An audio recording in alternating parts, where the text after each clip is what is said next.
فطرة الله فطر الناس عليها لا تبديل لخلق الله ذلك الدين القيم ولكن أكثر الناس لا يعلمون. مسجد میں تشریف فرما تمام مؤمنین کی صحت و سلامتی کے لیے رحمت و صلوات پڑھیں. محمد و آل محمد صلوات.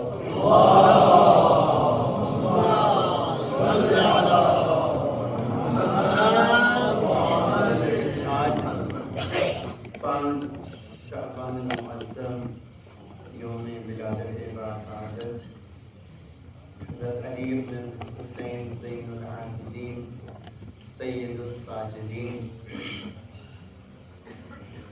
ہمارا گفتگو کا سلسلہ جو شروع ہوا تھا وہ دین تھا کہ ہم غور کریں، فکر کریں کہ جس کو ہم دین سمجھ رہے ہیں ابھی معاشرے کے اندر وہ حقیقی دین ہے یا نہیں ہے، دین کامل ہے یا نہیں ہے. یہ ضروری ہے، بہت سوچنا ضروری ہے، فکر کرنا ضروری ہے.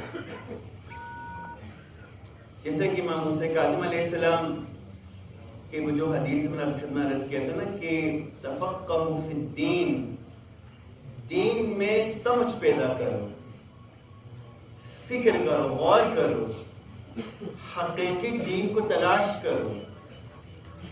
یہ بہت ضروری ہے. بسا اوقات انسان جیسے آج کل آپ مارکیٹ میں جائیں گے تو بہت ساری ایک جیسی چیزیں ملتی ہیں اور ہم میں سے بہت سارے نہیں جاننے والے یا غافل افراد جو ہے وہ ایک جیسی چیزوں میں سے نقلی چیز کو اٹھا لیتے ہیں. اصلی چیز ہمارے ہاتھ نہیں آتا ہے کیونکہ ہم شناخت نہیں رکھتے، پہچانتے نہیں ہیں. اسی طرح سے بعد از وفات رسول دین کو کلن نہیں ہٹایا، دین کے اندر تبدیلیاں لائی ہے، مکس کیا ہے. وَلَا تَلْبِسُوا الْحَقَّ لیکن کیا ہے یہ اللہ نے فرمایا تم حق اور باطل کو مکس مت کرو، ملاؤ نہیں، لیکن ملا دیا. ملاوٹ شدہ دین، جیسے ملاوٹ شدہ اشیاء ملتی ہے نا مارکیٹ میں، خالص تو نہیں ملتی ہے. اور اب تو یہ حال ہو گیا کہ خالص مل گیا تو ہمیں ہضم نہیں ہوتا ہے کیونکہ ہم ملاوٹ شدہ کھانے کے عادی ہو گیا، ہمارا معدہ اسی کو طلب کرتے ہیں.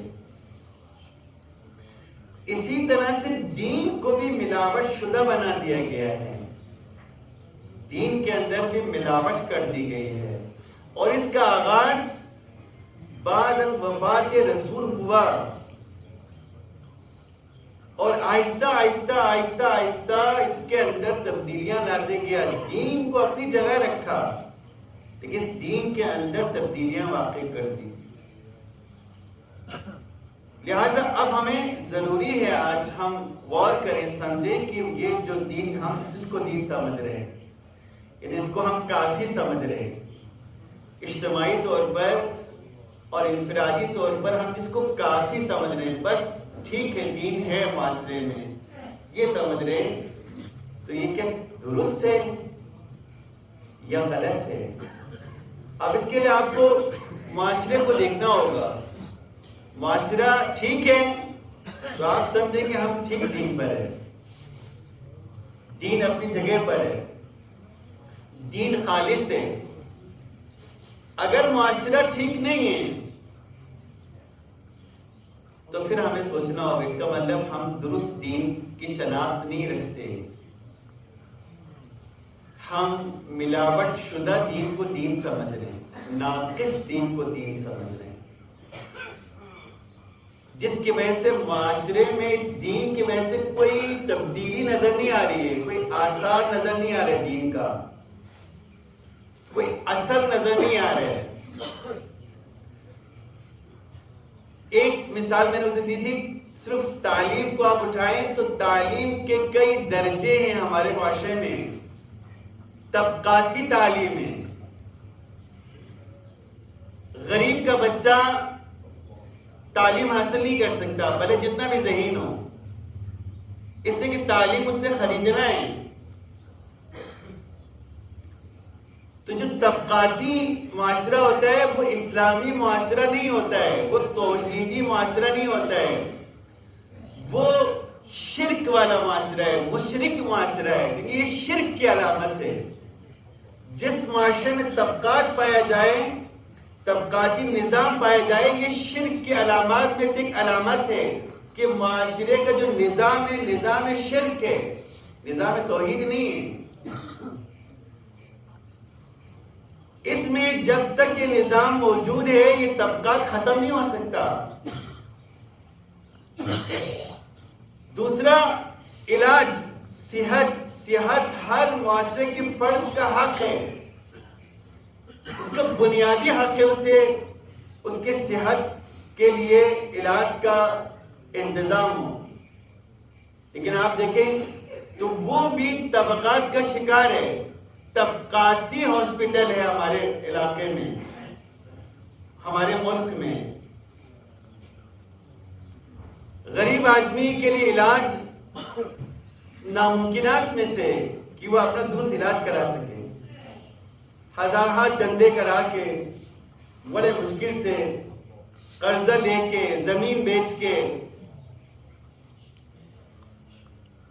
تو اس کو کہتے ہیں طبقاتی معاشرہ۔ اس کا مطلب ہے کہ ہمارے معاشرے میں توحید نہیں ہے، توحیدی نظام نہیں ہے، شرک کا نظام ہے، جس کو آپ سمجھتے ہیں کہ اسی میں ہمیں کچھ نہ کچھ مل جائے گا۔ کچھ نہیں ملے گا، یہ مزید بگڑتا چلا جائے گا، کیونکہ راستہ غلط ہے۔ لہذا سوچنا ہوگا ہمیں کہ جس کو ہم کافی سمجھ رہے ہیں دین کے طور پہ، وہ کافی نہیں ہے، وہ درست نہیں ہے، وہ درست راہ نہیں ہے۔ اس درست راہ کو تلاش کرنا ہوگا جو ائمہ علیہ السلام نے ہمیں دکھایا ہے۔ امام زین العابدین علیہ السلام کی امامت کا آغاز کب ہوا؟ کسی امام کی امامت کا آغاز ایسے حالت میں نہیں ہوا جس حالت میں امام زین العابدین کی امامت کا آغاز ہوا، کہ تمام آبان و انصار اور گھر کے افراد شہید ہو چکے ہیں، خیموں میں آگ لگا دی گئی۔ یہ وہ وقت ہے جب امام زین العابدین کی امامت کا آغاز ہوا۔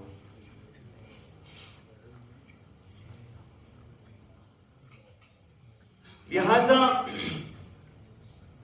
بعد از کربلا، واقع کربلا کے بعد یہ تحریک ختم نہیں ہوئی ہے، اس تحریک کا انداز بدلا ہے۔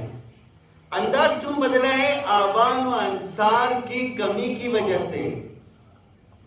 یہ نہیں کہ امام زین العابدین علیہ السلام نے وہ رستہ ہی چھوڑ دیا تھا الہی حکومت کے قیام کا، توحیدی نظام کے حقیقی قیام کا رستہ نہیں چھوڑا، انداز بدلا، تحریک کا طریقہ بدلا۔ اس لیے کہ کربلا میں آپ کو میں نے کل بھی پرسوں بھی کہا کہ واقع کربلا میں پوری طاقت جمع کر کے میدان میں اتاری تھی اور سب شہید ہو گئے۔ لہذا امام زین العابدین سے امام حسن عسکری تک رستہ نہیں بدلا ہے۔ کہاں سے بدل چلے گا رستہ نہیں بدلا ہے؟ اس لیے کہ سب کو زہر سے شہید کر دیا گیا۔ اگر رستہ بدلا ہوتا، اگر چھوڑ دیا ہوتا، اگر الہی حکومت کے لیے کوئی کوشش نہیں ہوتی تو حکمران پاگل تھے کہ ہم اخائی زہر دے کے شہید کرتے۔ جبکہ کس حال میں؟ جب امام جعفر صادق علیہ السلام کو زہر دے کر منصور دوانقی کو اس کے غلام نے آ کے خبر دی کہ آپ کے حکم پہ عمل ہو گیا ہے، تو تاریخ میں لکھا ہوا ہے وہ پھوٹ پھوٹ کر رونے لگا، پھوٹ پھوٹ کے رویا۔ وہ کیوں رویا؟ ایک طرف چونکہ جانتے تھے کہ میں نے کس کو زہر دیا، آپ کو بتایا تھا نا یہ بنی عباس والے تھے. بنی عباس چچزاد تھے امام کے, چچزاد بھائی تھا اگر رشتے کے حوالے سے دیکھیں تو. جانتا تھا امام برحق ہے یہ, لیکن اپنے اقتدار کے لیے خطرہ سمجھتے تھے, لہٰذا زہر دی دیا اور پھر رویا بھی. ہم میں سے کتنے ہیں جو محرم میں روتے ہیں, ماتم کرتے ہیں, لیکن دین کی سربلندی نہیں چاہتے, دین کی حکومت نہیں چاہتے,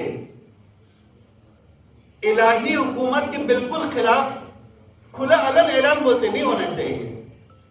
پھر تم کس کے لیے رو رہے ہو؟ پھر منصور اور ہم میں کیا فرق ہے؟ اس نے بھی تو الہی حکومت کے خطرے سے امام کو زہر دیا ہے, ورنہ تو وہ بھی اعتقاد رکھتا تھا, وہ بھی سمجھتے تھے میرے چچزاد بھائی حق پر ہے,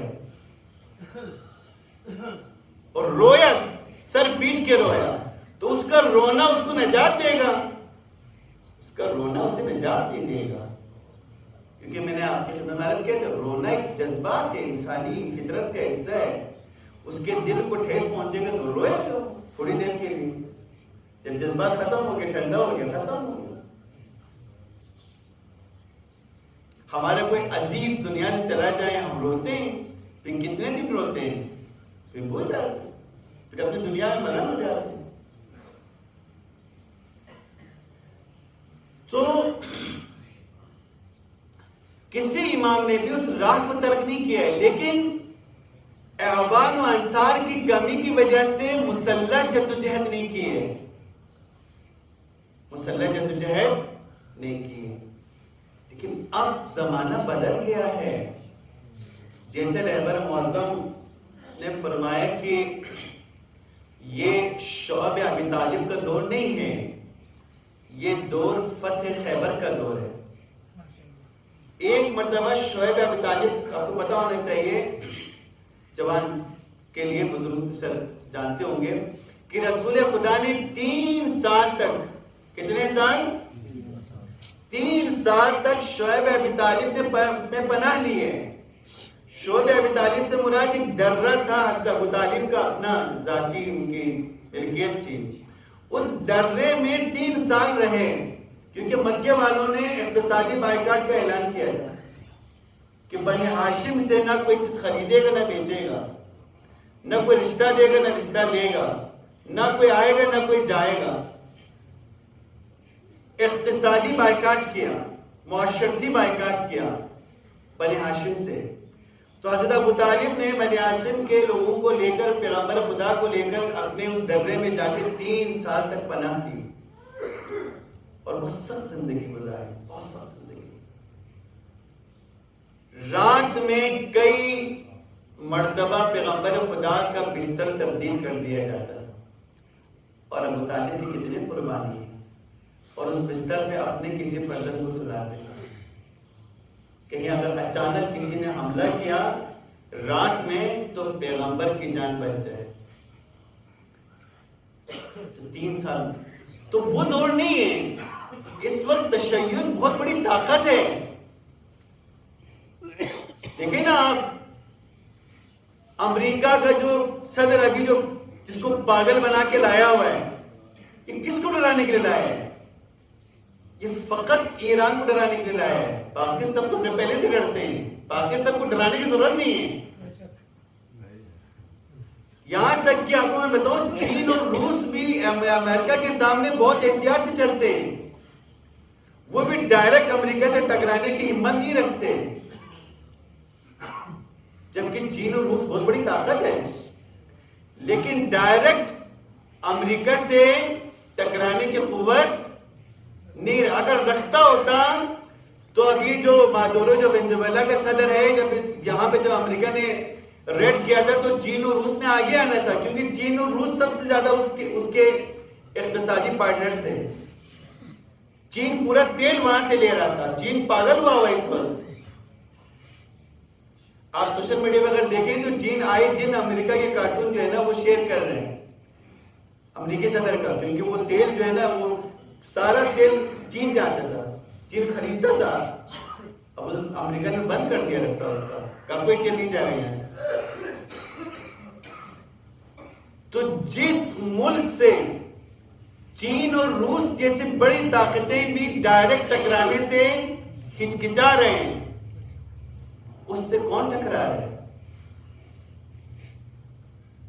اس سے فاتح خیبر کے فرزند ٹکرا رہے ہیں. کہ ہم ہی کر سکتے ہیں یہ کام، کسی کے پاس نہیں ہے یہ بس. جو اچھا جب تک بولتے نا امریکہ، تو امریکہ نہیں ہے حقیقتاً، آدھی سے زیادہ دنیا ہے، اسلامی اور غیر اسلامی. اسلامی اور غیر اسلامی آدھی سے زیادہ بڑی دنیا کا مالک ہے وہ. امریکہ صرف امریکی ملک کا مالک نہیں ہے، آدھی سے زیادہ بڑی دنیا کا مالک ہے. اور وہ کتنا ہچکچا رہا ہے دیکھیں آپ. 100 مرتبہ رات کو سوچتا ہے اور 100 مرتبہ فیصلہ کینسل کرتا ہے کہ میں نے ایران پہ حملہ کرنے. کس کے انتظار میں آپ کو بتائیں؟ اس لیے کہ ڈر رہا ہے، خوف ہے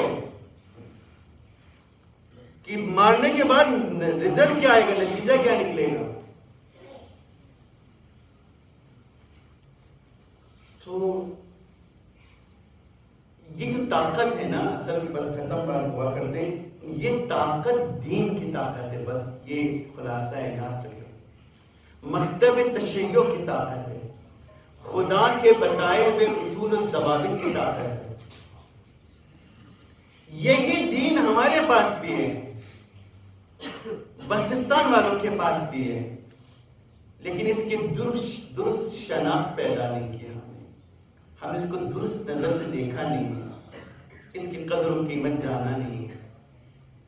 تو یہ تمام طاقت دین کی، اس دین کو قدر و قیمت جانے کہ جس پہ امام حسین علیہ السلام نے اپنے پورا خانوادہ قربان کر دیا. اس دین بہت عظیم ہے، اس کے اندر بہت پاور ہے. فقط اس کے لیے انصار چاہیے، مددگار چاہیے، حامی چاہیے. اور ماشاءاللہ سے ہم بہت بڑی تعداد میں ہیں، ہم کم نہیں ہیں، ہم بہت بڑی تعداد کے اندر موجود ہیں. فقط ہمیں یہ احساس نہیں کہ ہمارا دین اتنا عظیم ہے. تو امام زین العابدین علیہ السلام نے یہ پیغام کا انداز بدلا اور دعاؤں کے ذریعے سے یہ پیغام پہنچایا. روکا نہیں، تحریک نہیں روکی، تحریک چلتا ہے. دعا کرتے ہیں پروردگار اور دین سے تو نے ہماری سعادت اور کمال کے حوالے کیا سمجھ کر عمل کرنے کی توفیق عطا فرما. پروردگار مومن مومنات